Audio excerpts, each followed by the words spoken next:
খাতুন রাদিয়াল্লাহু তাআলা আনহা নিজের আব্বাজানকে নিজের শ্বশুরকে বলছেন, এ আব্বারা, এ মায়েরা শুনেন, দেখেন শ্বশুরের সঙ্গে কেমন ব্যবহার। আমাদের মা বোনেরা যদি হতো এর মতন ব্যবহার করতো না।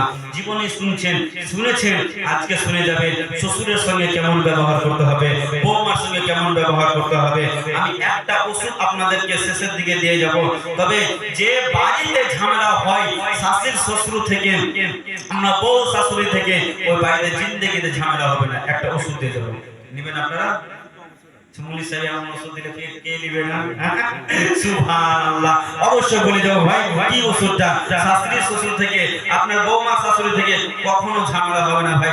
একটা কথা বলে যাব, তবে আপনারা আসবেন। এইদিকে আব্দুল্লাহ, আব্দুল মুত্তালিব, মা আমিনা বাড়িতে আছে। বেরাদার, দোস্ত, বন্ধু, মান, বাবা, যে আমার ভাইয়েরা শুনে যান, মা গো আমিনা খাতুন বলতে আছে, আব্বা আমার স্বামীরা গেছে আব্বা গো, 3 মাস হয়ে গেল আব্বা, এখনো কেন ফিরলো না? এদিকে আমিনার সঙ্গে কথা হচ্ছে বাবা, কথাবার্তা চলছে।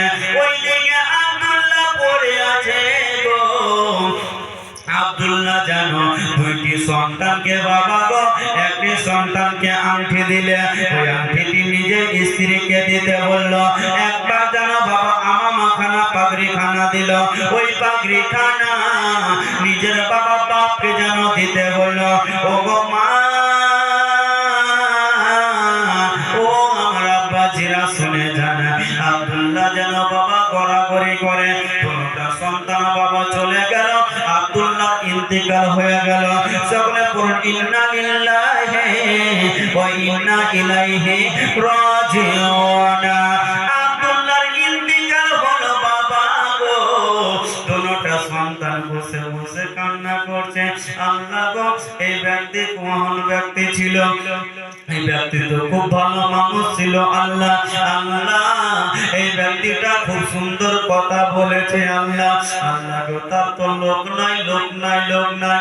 আমাদেরকে কাফন দাফনের ব্যবস্থা করতে হবে।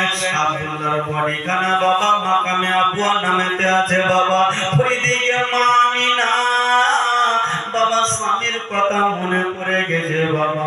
যেন আব্দুল মুত্তালিবের কলিজাতে বাবা আপনার যেন আঘাত লেগে গেল। ও গো মা, একটা কথা মনে রাখবেন, ও যুবক বন্ধুরা, একটা কথা মনে রাখবেন, যখন ছেলে বিদেশে চলে যায়, যখন ছেলে কোনো জায়গা চলে যায়, ছেলের যদি কিছু হয়ে যায়, মায়ের দিলে